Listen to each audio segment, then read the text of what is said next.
On the menu today, we're making onion rings. I'm going to show you 3 different ways of doing it, but they all start with the same prep, so let's just get this onion done and then I'll show you some different coatings. So as you probably expect, just top and tail and then peel your onion.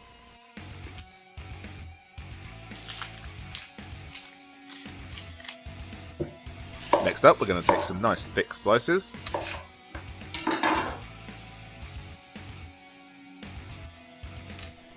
Now pop all the rings out. The very centre is no good for onion rings, so just put that to the side and use it for something else.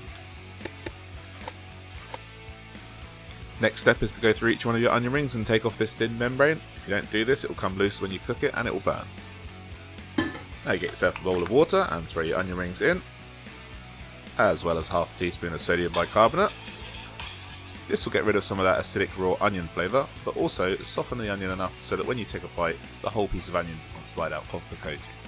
Anyway, give them a good hour in there and then just pat them dry, and then we're ready to make our first version.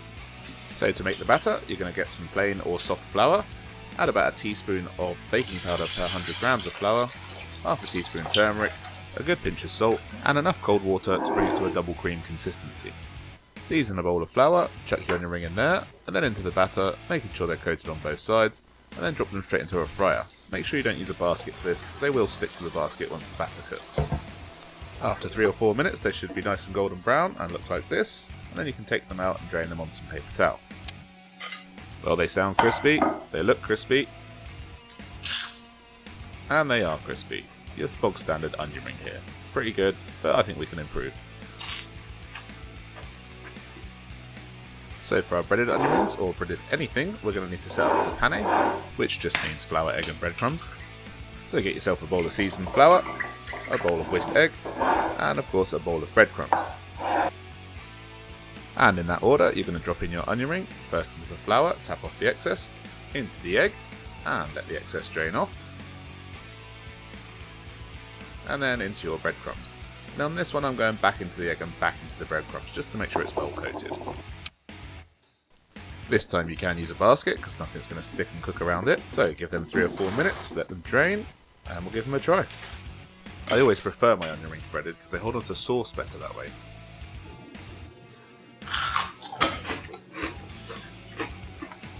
Yep, that's the way to do an onion ring. Or is it? For this last one we're going to combine both techniques. I'm going to flavour my flour with a bit of garlic and onion powder, go into the flour, into the batter, and then into some panko. Now that's a good looking onion ring even before it's cooked. Anyway, once again load up your basket, we're going to go in for 3.5 minutes, or until nice and golden brown. Look at the state of those. Give these ones a go and you won't regret it. And you can change up the flavours in your flour or in your batter to make these something different.